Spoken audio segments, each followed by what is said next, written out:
Hermanos, si a ustedes les permitiesen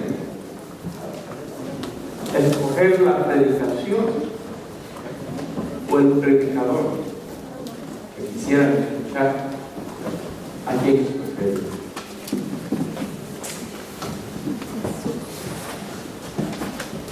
¿Escogerían aquel que predica largo? ¿Escogerían al que hace dormir? ¿Escogerían a aquel que le va a decir lo que usted realmente quiere que le diga? ¿O escogería a aquel que le va a decir lo que claramente usted no quiere que le diga? Porque hay diferentes predicadores. Hay predicadores famosos.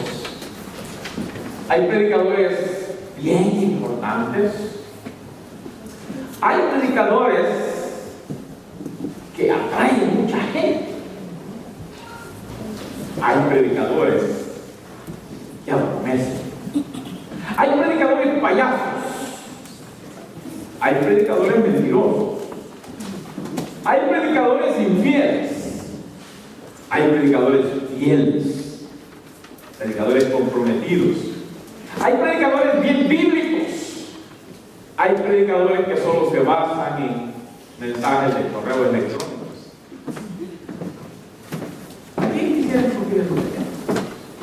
Aquel que es bien dulce para hablar cuando está predicando, o aquel que es bien directo y a veces hasta lastima. Posiblemente el que usted escogió no es el mejor.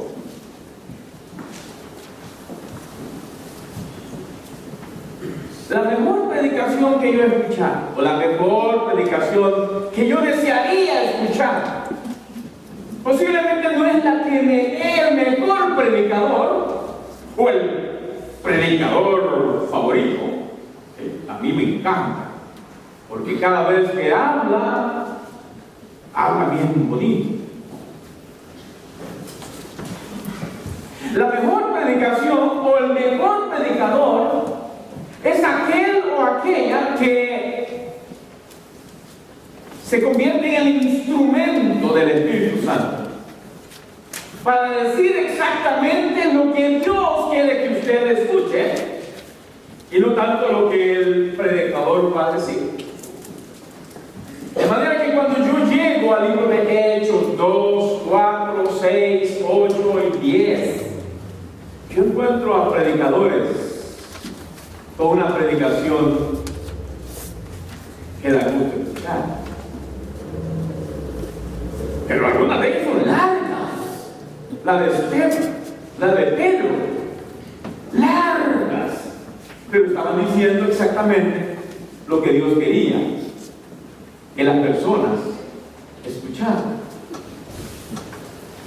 La predicación, hermanos amados, que Dios usa, y sucede un montón de cosas en una iglesia cuando la predicación que da es una predicación guiada por el Espíritu Santo, controlada por el Espíritu Santo.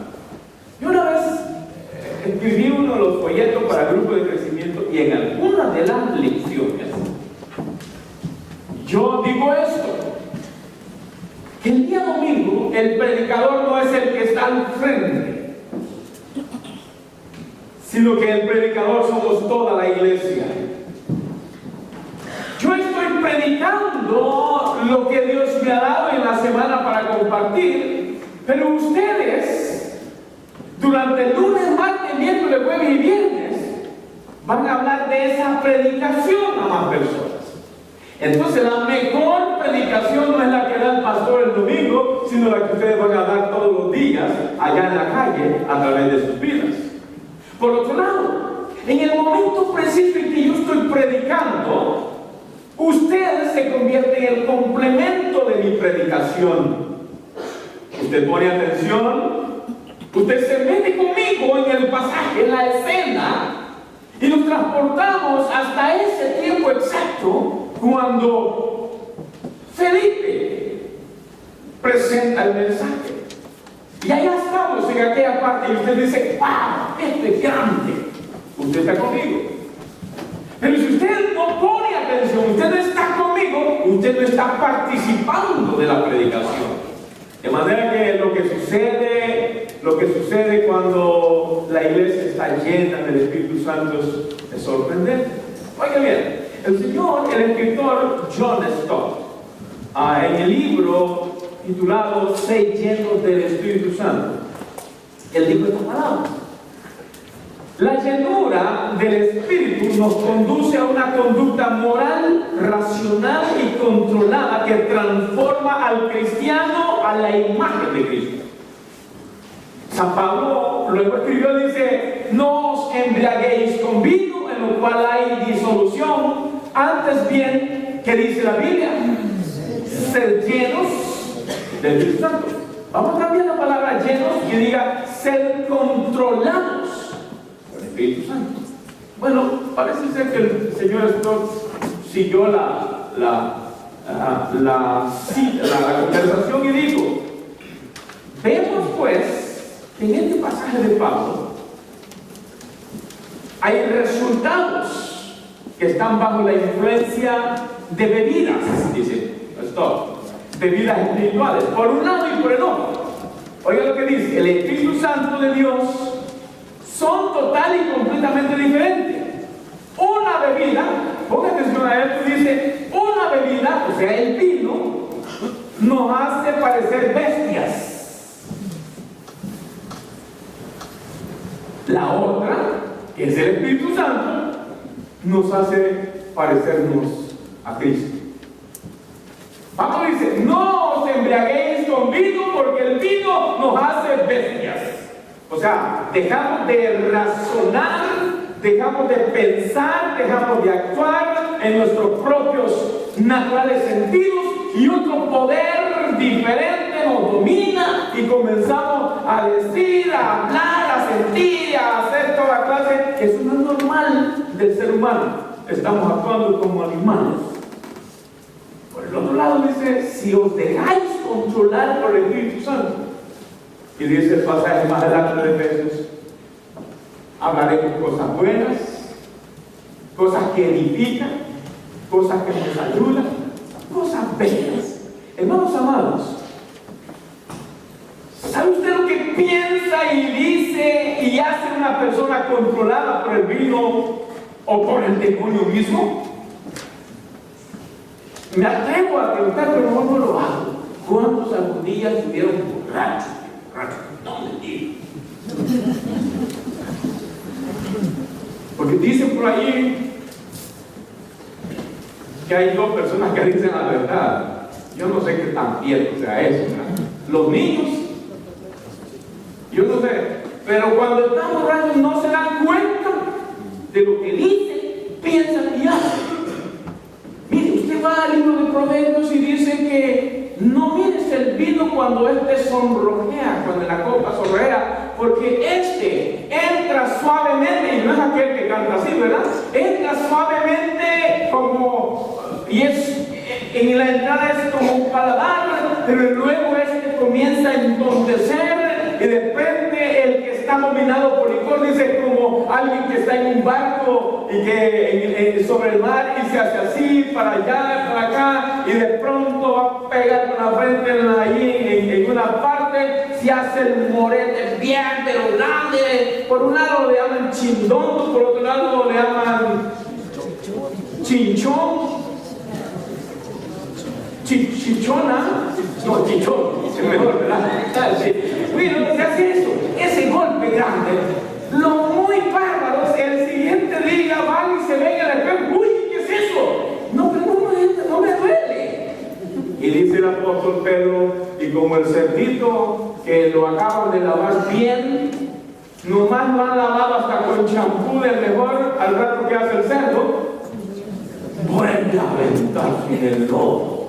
Y dice el salmista: es casi como el perrito que come el zacate y luego vomita y ya hace el perrito. Vuelve a esta cochinada. Tenía razón el Señor Jesús decir que nos volvemos de esa manera. Por esa razón, oiga bien, cuando la iglesia no está controlada por el Espíritu Santo, por algo más está controlada, y que no es Dios. Cuando la iglesia es controlada por el Espíritu Santo, cuando el cristiano es controlado por el Espíritu Santo, suceden cosas maravillosas. Y vea lo que dice el libro de Hechos en el capítulo 8. Vamos a leer en este pasaje. Y quiero que leamos versículos 1 al 3, donde encontramos la experiencia de una iglesia sometida al Espíritu Santo. Y miren lo que sucede. Quiero que leamos versículos 1 al 3, por favor. Lean conmigo esos versículos en voz alta. El libro de Hechos, capítulo 8. Lea conmigo, dice. No, todavía los espero. Soy todavía Hechos, capítulo 8, versículos 1 al 3. Dice la palabra del Señor de la siguiente manera. Se une conmigo. Y Saulo consentía en su muerte. En aquel día hubo una gran persecución contra la iglesia que estaba en Jerusalén, y todos fueron esparcidos por las tierras de Judea y de Samaria, salvo los apóstoles. Y hombres piadosos llevaron a enterrar a Esteban e hicieron gran llanto sobre él. Y Saulo asolaba a la iglesia y entrando casa por casa, arrastraba a hombres y a mujeres y los entregaba en la cárcel. Observe lo que dijo allí Saulo. Lea por favor el versículo 58 del capítulo 7. Y dice: y echándole fuera de la ciudad, refiriéndose a Esteban, le apedrearon. Y los testigos pusieron sus ropas a los pies de un joven que se llamaba Saulo. Y usted ya pasa al versículo 1 del 8, dice: y Saulo consentía. ¿Cuál sería otra palabra para consentir? Estaba de acuerdo. Sí, estaba de acuerdo con lo que estaba pasando. Ahora, hermanos amados, aquí encontramos que el contexto de esta iglesia que apenas ha nacido, y le doy rapidito esta relación. La palabra de Dios dice que Jesús, después que resucitó, pasó 50 días en la tierra y luego ascendió al cielo. Y antes de irse, le dijo a sus discípulos: no os vayáis de Jerusalén, estad aquí, permanecer aquí hasta que se cumpla la promesa de la venida del Espíritu Santo que se dio en Hechos capítulo 2. En Hechos capítulo 2 se inició la iglesia, el nuevo pueblo de Dios. Ya no es los judíos, sino que es la iglesia de Cristo, formada por todos aquellos que un día han recibido a Jesucristo en su corazón. En estos días, mis queridos hermanos, millones y millones dicen ser cristianos sin aceptar a Cristo. Por lo tanto, si no reciben a Cristo, no son parte de la iglesia, sea de cualquier movimiento que sea, pero no puede ser. Es interesante cómo ahorita muchos están diciendo que son cristianos sin haber recibido a Cristo. La Biblia dice en Juan 14, Jesús dice: yo soy el camino, la verdad y la vida. Nadie viene al Padre si no es por medio de mí. Y Jesucristo, Él decidió morir en la cruz del Calvario. Pero en Hechos capítulo 6, el colmo era que los fariseos le agarraron, arremetieron con una envidia y un celo y un odio contra los cristianos, que decidieron, juntamente con el Sanedrín, la máxima autoridad de los religiosos de ese tiempo, perseguir a todos los cristianos. Para ajuste, el imperio romano, celoso, temeroso y envidioso, porque se estaba levantando un nuevo pueblo y que decían que iban a traer un nuevo rey, decidieron arremeter también contra los mismos cristianos.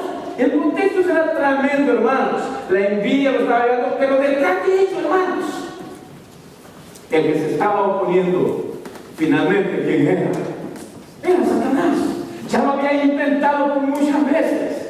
Mire, que le dijo a Jesús: oye, ¿por qué no me adoras? Y hoy estudiamos esto en las clases.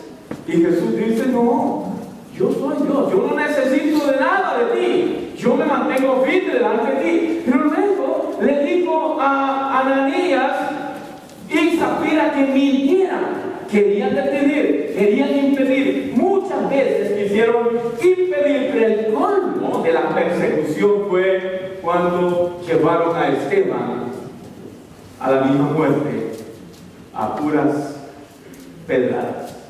El domingo pasado estudiamos esto, en que Esteban, siendo un siervo fiel, varón lleno del Espíritu Santo, de buen testimonio, hombre de sabiduría y de mucha fe, pero lo mataron como a un criminal.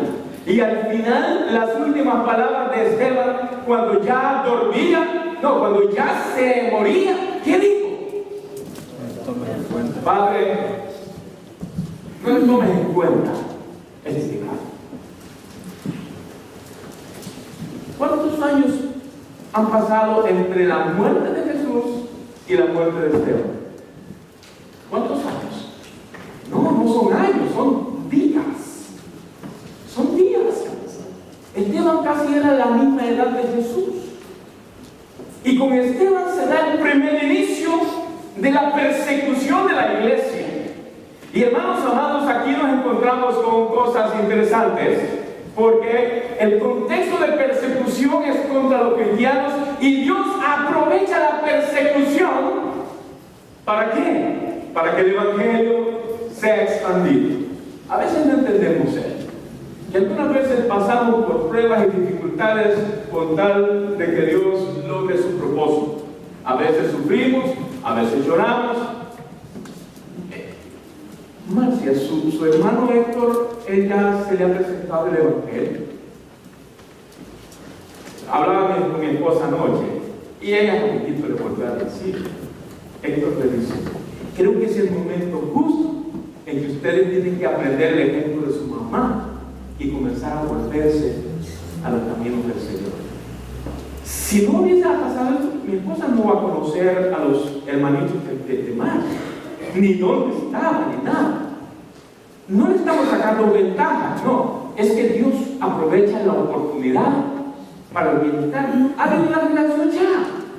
Y yo estoy seguro que Dios va a seguir trabajando y le dice: hoy te toca a ti, Héctor, levantar una nueva cara. El doloroso es triste porque la mamá de nuestra hermana estaba jovencita. Pero Dios es soberano. Yo pienso lo que pasó con este barco, con estos estudiantes de casa. Más de 300 estudiantes. Han sido mortandades. ¿Y Dios dónde está en todo esto, hermanos? ¿Qué pasó con el avión en Malasia? ¿Y Dios dónde está en todo esto? ¿Qué pasó con el terremoto en México? ¿Qué pasó con el terremoto en Nicaragua? ¿Y dónde está Dios en todo esto? Dios está en control de todo. El pecado lleva al punto en que suceden muchas cosas, pero en medio de todo eso, una persona, mis queridos hermanos, una persona que acepte a Jesucristo en medio de una cosa como esta, vale más que todo. Y Dios siempre está buscando salvar a aquel que está perdido. La persecución. Oye, hermanos, una iglesia nuevita, una iglesia recién comenzada, incipiente en todos sus comienzos, y sometida a una persecución que no podía salir de la casa porque Pablo estaba decidido a arrastrarlos, agarrarlos del pelo. Conmigo perdí al pobre, ¿verdad? Agarrarlos del pelo, arrastrando. Bueno, él dice que era Calvito también. Arrastrando hasta llevarlos a la cárcel. Pero dice el texto, versículo 4, miren qué rico. Pero los que fueron esparcidos, ¿qué dices? Villas. Iban por todas partes anunciando el evangelio. Me recuerdo cuando se dio los terremotos en El Salvador, o cuando estaba la guerra. No, las iglesias se llenaban. Y cada domingo, ¿qué conversión? Cantidad de convertidos. ¿Cuánto quiere aceptar? Hasta 10, 15, 20. ¡Wow! ¡Qué poder que tengo yo! Decía, pero no, nenes, nada de poder. ¡Era Dios!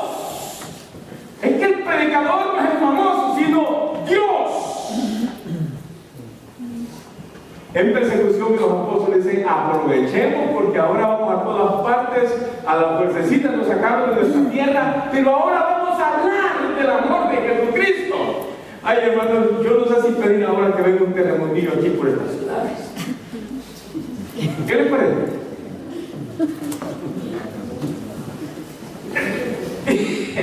Pero que no nos muramos ni uno, pero que queremos todos sin casa, sin carros, sin refri, sin comida, sin nada, pero estamos con vidita. ¿Qué diríamos nosotros?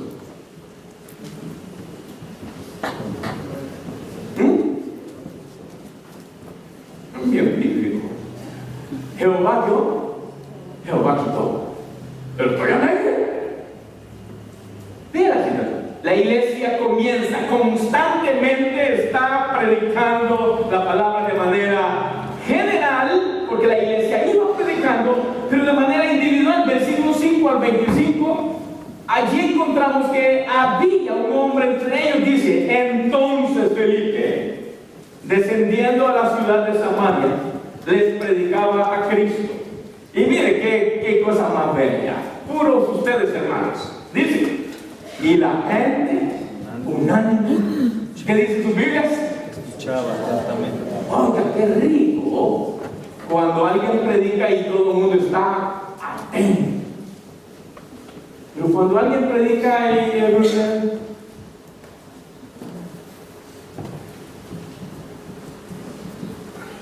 todo se pica, ¿verdad?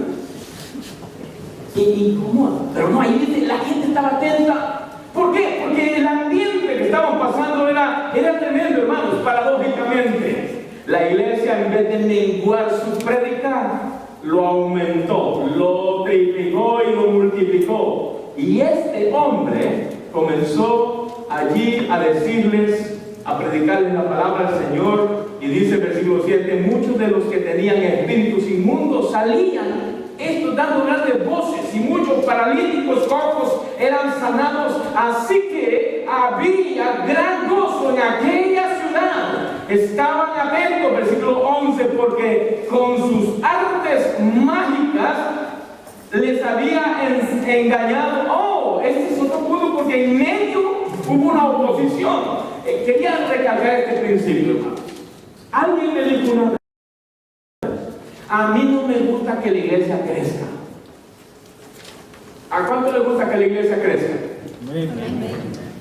Y este hermano no. Digo: no, a mí no me gusta. Es que mucho trabajo sale.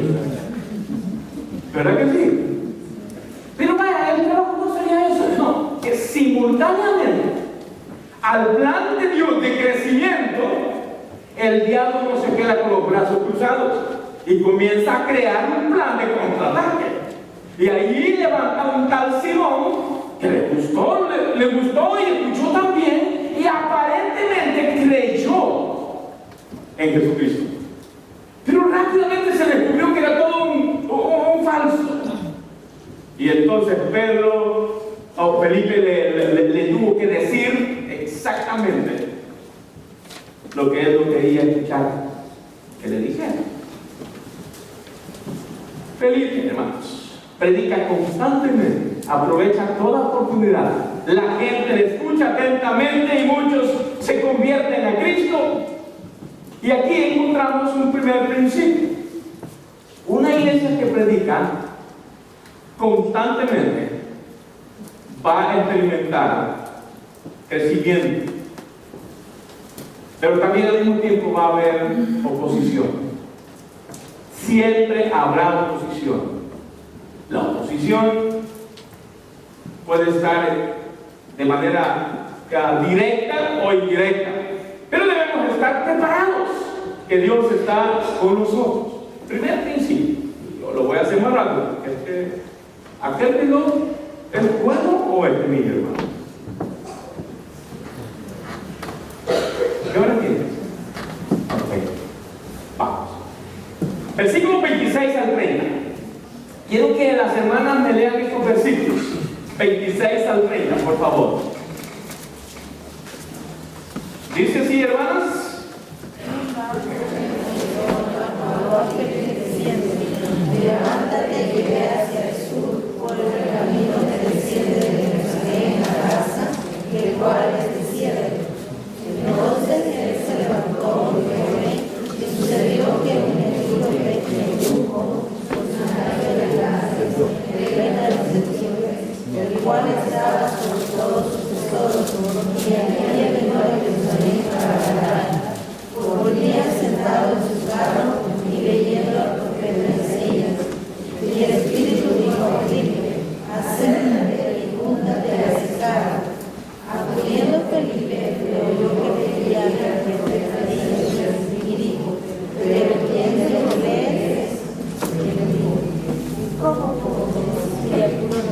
Hasta ahí nomás.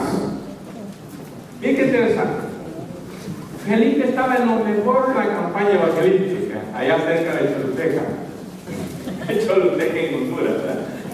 Pero imagínense, está en lo mejor de esa campaña evangelística, las personas aceptando, todos atentos, y él dice: ¡qué bendición! Aquí sí hay don de evangelizar, porque hay almas sedientas, se están convirtiendo, y de pronto escucha una voz que le dice: Felipe, deja la campaña. Allá en el desierto, en el camino al desierto, oiga bien todo lo que voy a decir. Va un eunuco, un etíope, va solito y va leyendo la Biblia, pero no entiende nada. ¿Qué es más importante? ¿Uno o la gran multitud que tenía allá en Samaria? El principio de la oveja perdida. Dejándolos todos, va porque aquel hombre estaba perdido. Pero me encanta, hermano, cuando yo leí el pasaje, digo: oye, Espíritu Santo, ¿cómo tú trabajas? Porque ya el Espíritu Santo estaba trabajando en este hombre, porque estaba leyendo la Biblia, estaba interesado, y cuando Felipe llega, le dice: ¿entiendes lo que lees? La respuesta es interesante del hombre. Le dice: ¿cómo lo voy a entender? No hay nadie que le explique. Oye, qué rico encontrarse personas así, ¿verdad? Usted va a la calle y encuentra a alguien que está leyendo, digamos, Juan 3:16, porque de tal manera amó Dios al mundo que dio a su Hijo unigénito, para que todo aquel que en él crea no se pierda, mas tenga vida eterna. No entiendo nada. Señor, ¿usted entiende este pasaje? Y digamos que usted es miembro de la iglesia bíblica pendiente. Señor, esto sí es un regalo. Claro que me entiendo. ¿Quieres que te enseñe? Sí, te lo voy a explicar. Y este hombre, Felipe, es interesante, hermanos, porque él obedece. El principio que quiero recalcar es obediencia. Cuando Dios nos dice: ve a hacer esto, vamos y hagámoslo. El problema mayor no es tanto, hermanos, que conozcamos o que no conozcamos, que podamos o no podamos evangelizar. El problema mayor de nosotros es que no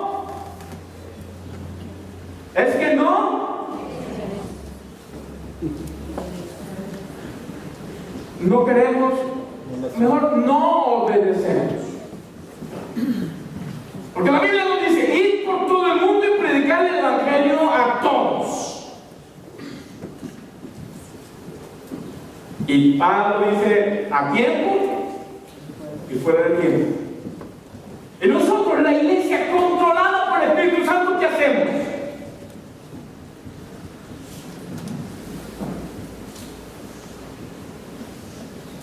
Si no estamos controlados por el Espíritu Santo, que lo que Él quiere es que prediquemos, que lo que Él quiere es que obedezcamos, y no vamos ni hacemos lo que Él nos ha dicho que hagamos, entonces, ¿qué es lo que estamos haciendo?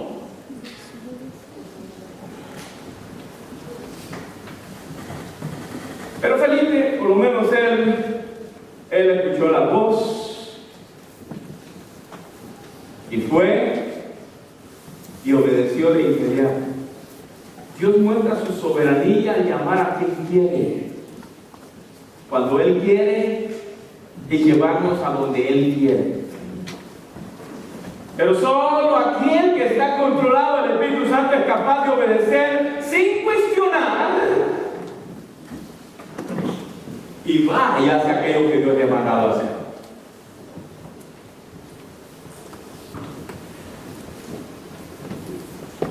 Pero creo, hermano, que esto es algo interesante. La pregunta aquí es: ¿estoy en el lugar donde Dios quiere que esté y estoy haciendo lo que Dios quiere que haga, o estoy en el lugar equivocado haciendo todo aquello lo que Dios no me ha mandado a hacer?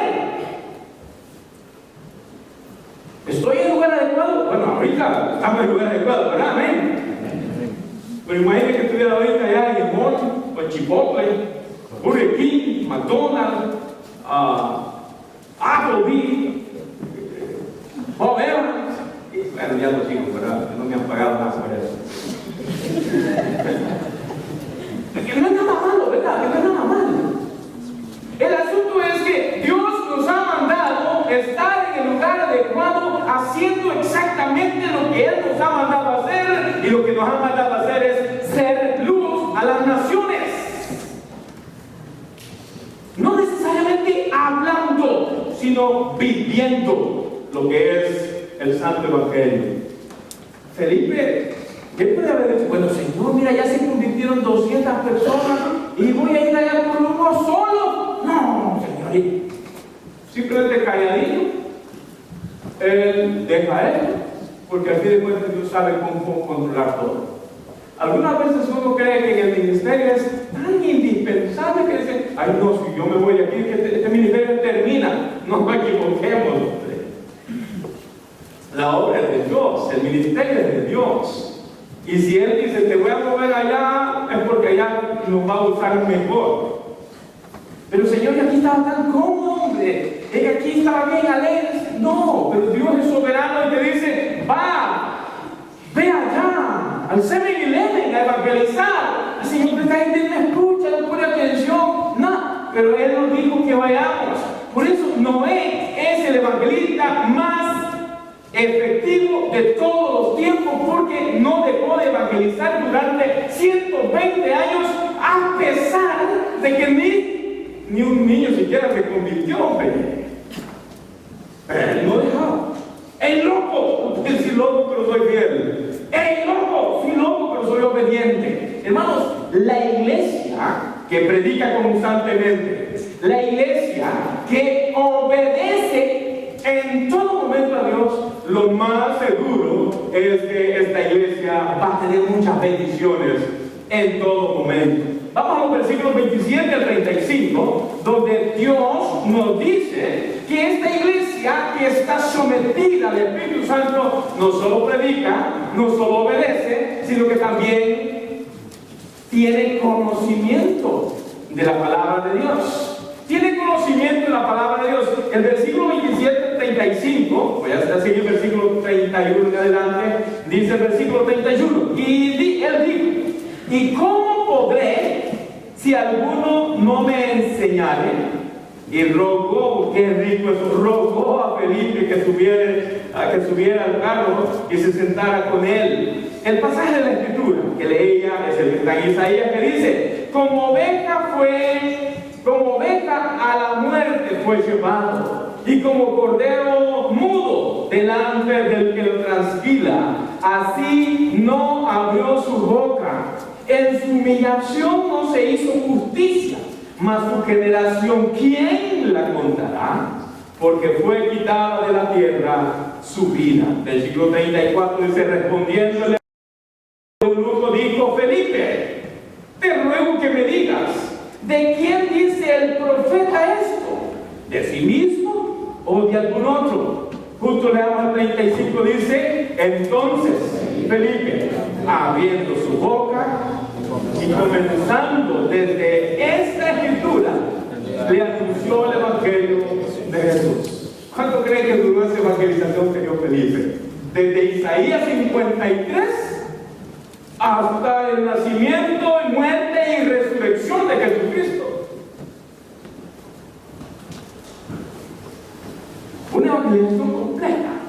Pero es que aprovecha, conoce la palabra de Dios. El cristiano tiene, oye bien, el nuevo creyente. Y yo le dije esto a Cristian, ¿verdad? Cristian, tú comienzas en la A y luego vamos a la B. Después de la B, vamos a la C. La vida cristiana es así, paso por paso. Y él dice, le dijo al padre Reinaldo, eso es lo que yo quiero. Ir paso por paso. ¿No?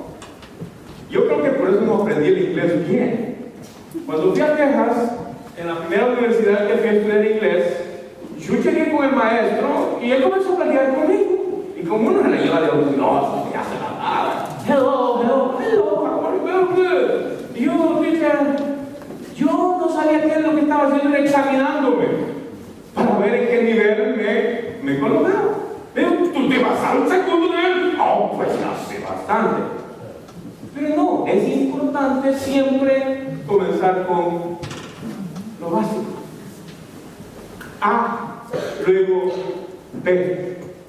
Toda aquella persona que acepta a Cristo por esa razón, lo primero que le decimos es: pase a la escuela liderazgo, donde le van a decir cuál es mi membresía. Descubra su membresía, porque ahí le van a explicar las primeras 6 lecciones. ¿Qué es el Evangelio?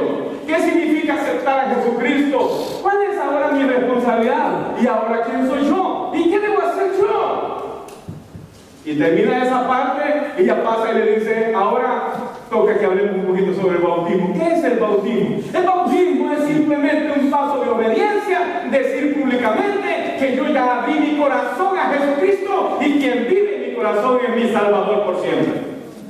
Al final de la lección le dice: esta es la iglesia bíblica pendiente. Así está organizada. Tiene a pastores, ancianos, diáconos, diaconisas. Estos son los ministerios principales. Y esto es paso A.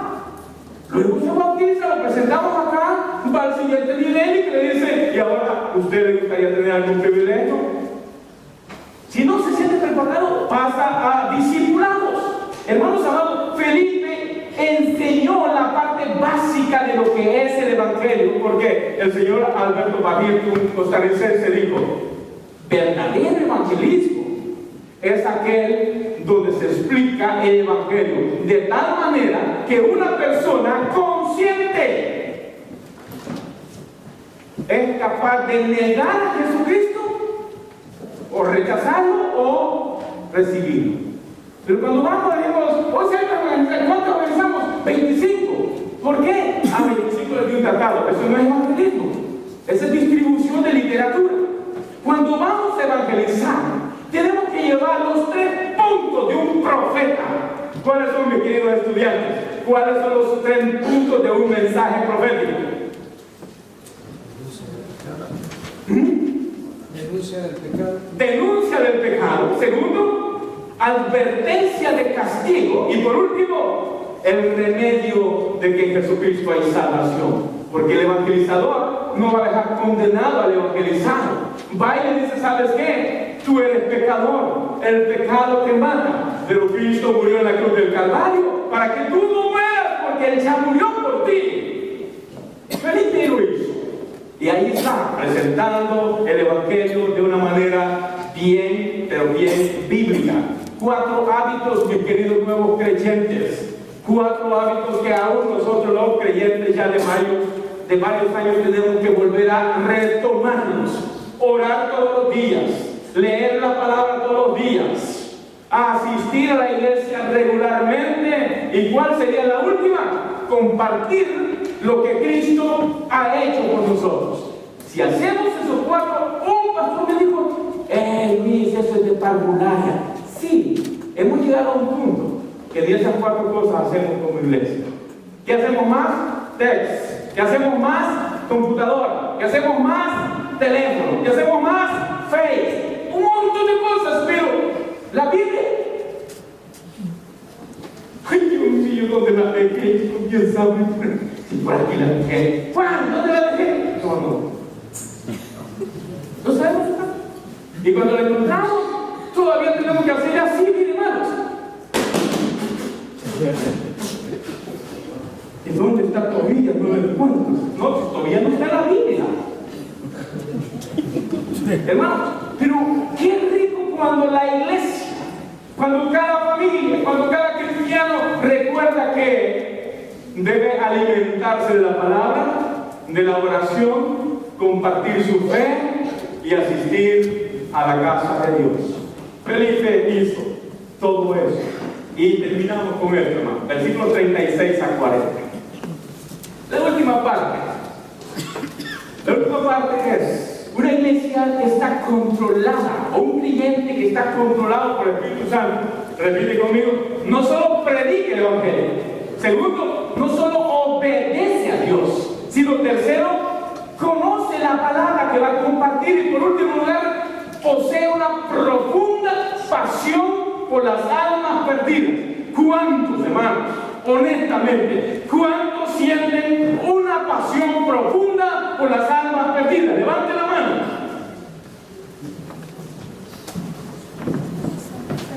Ya habíamos 4. ¿Y los demás? Ah, no, pastor, es media profunda. Narrativa. Es tan profundo. Tenemos que ser una iglesia ganadora de almas. Alguien dijo, no, es que yo no tengo amigos. No, que no mienta. A la par tiene compañeros, tiene prójimos. Amigos, nosotros le decimos a la persona que aún no ha recibido a Jesucristo. Observa el versículo 36. Y yendo por el camino, llegaron hacia el agua. Y dijo el eunuco, aquí hay agua, Felipe. ¿Qué impide que yo sea bautizado? Y Felipe le dijo, ¿cómo le dijo, hermano pastor Reinaldo? Con fuerza, ¿cómo le dijo Felipe? Si crees de todo corazón, ¿quién puede? Más fuerte, pero con más énfasis. Yo le pregunto, Felipe, allí hay agua. ¿Qué impide que yo sea bautizado? Si crees, ¿quién puede? Crees de todo corazón, ¿quién puede? Está bien. Es que la respuesta es como que puso en tela de dudas. ¿Estás seguro que ya creíste? Es que, hermano, la tarea de nosotros es reconfirmar o saber si la persona realmente ya aceptó a Cristo. Ese es el trabajo del consejero. Confirmar la decisión. Si estás seguro que ya aceptaste a Cristo, nada te impide. Oiga, en ese mismo ratito, como le hacen en mi pueblo, chumblú. Lo mencionaron. Quiere decir que nosotros podemos bautizar a una persona el mismo día que aceptó a Cristo y no hay problema. Pero es mejor explicarle lo que significa el Evangelio. Le anunció el Evangelio con todo, hermanos. El versículo 35 le dio toda la enseñanza. Versículo 36 hasta el 37, rápidamente el ganador de alma percibe de rápido cuando una persona está a punto de creer y dice, aquí esta es mi oportunidad, hermanos. Tenemos que tener una percepción así bien fresca y rápida cuando una persona necesita de Cristo. Dejémosle ir el mensaje de amor de Jesucristo. Ahí de una sola vez le presentó el Evangelio, aceptó a Cristo, fue bautizado. Y versículo 39 a 40, vea lo que dice. Bueno, versículo 37 ya lo vimos. Él dijo, creo que Jesucristo es el Hijo de Dios. Y mandó parar el carro, descendieron ambos al agua, Felipe y el eunuco, y lo bautizó. Cuando subieron del agua, mire lo que pasó. El Espíritu del Señor arrebató a Felipe y el eunuco no le dio más y se fue llorando porque ya no vio a Felipe. ¿Cómo se fue él? Es que el primer fruto, cuando nosotros aceptamos y el Espíritu Santo llega a nosotros, dice, el fruto del Espíritu es amor y luego gozo. Se fue gozoso. ¿Ves de qué se hizo él? Ni se asustó, no esa era se asustó. ¿Qué había pasado con nosotros, hermano? Que vamos en el desierto con alguien, con quien hemos platicado bastante, y de pronto viene un vientecito, no, un viento fuerte.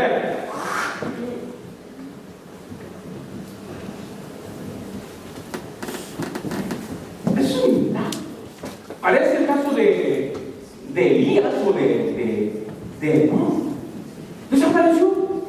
Es que, hermanos amados, Dios nos pone en el lugar preciso para cumplir una función específica, y una vez la hemos terminado, Él es soberano para decirme, Luis, tú ya no tienes nada que hacer acá, así que te vas para otro lado. Pero Señor, ya quiero esta gente, no te llevo allá. Pero si aquí ya me acomodé, mira, aquí hay frío, aquí hay para todos lados, bien bonito. Sí, pero yo te llevo a otro lugar. Igual como usted, cuando una familia se va de acá, eso es la tristeza. Tan bonito de repente, hermanos, que tenemos que ir. ¿Y por qué? Dios tiene un plan para cada uno. Lo importante, hermanos, es que cada uno de nosotros cumplamos el plan de Dios. Cuando la iglesia vive el Evangelio y habla de Cristo, Dios se encarga de dar fruto. El primer requisito entonces, hermanos, para evangelizar, ¿cuál es?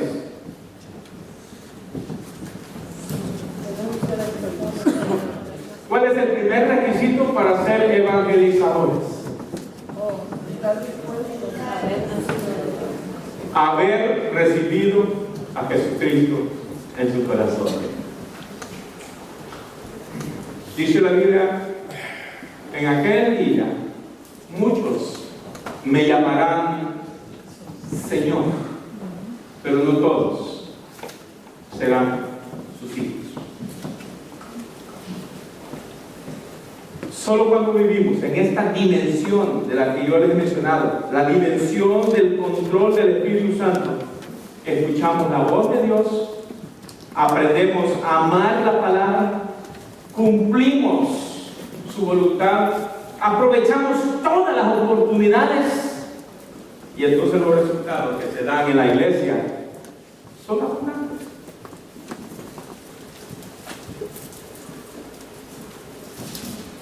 ¿Cuántos ya recibieron el Espíritu Santo?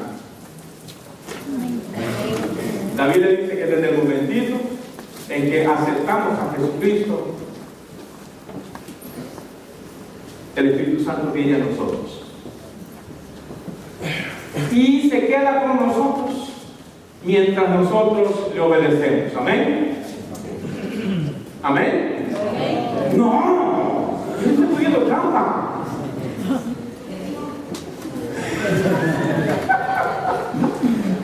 Jamás de los jamases se va, y yo estaré con vosotros todos los días domingo. ¿Amén?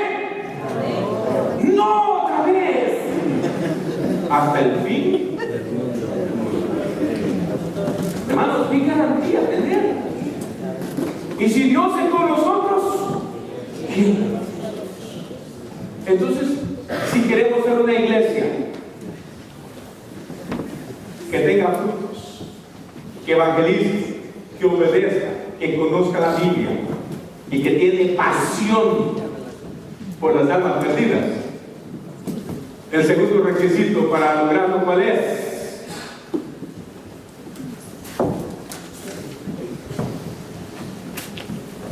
Primero es recibir a Cristo en su corazón, y segundo, dejarse controlar por el Espíritu Santo. Oremos al Señor. Amado Dios, este es nuestro deseo y este es tu deseo, que como iglesia no solamente te creamos a ti como nuestro Salvador, sino que te cedamos todo el espacio de nuestro corazón para que tú seas nuestro Señor. Cuando tú te conviertes en Señor de nosotros y nosotros te obedecemos completamente, es cuando el Espíritu Santo es el que está controlando nuestra vida. Obvio, no hay cosa más bella. No hay cosa más bella en esta vida que llegar a convertirnos en hijos tuyos. El recibir a Jesús en el corazón. Y la Biblia dice que desde el momentito en que nosotros creemos en Jesús, nos convertimos en nuevas criaturas. Las cosas viejas pasan y nuevas cosas comienzan a suceder. No de manera mágica, no, sino de una manera bella y soberana. Dios comienza a cambiar mi forma de hablar, Dios comienza a cambiar mi forma de pensar. El equipo de consejería, sigamos atendiendo todos ellos, porque este es el fruto que tú estás dando. Gracias, Dios, por esta bendición. En el nombre de Jesucristo. Amén. Y la iglesia que dice, hermano.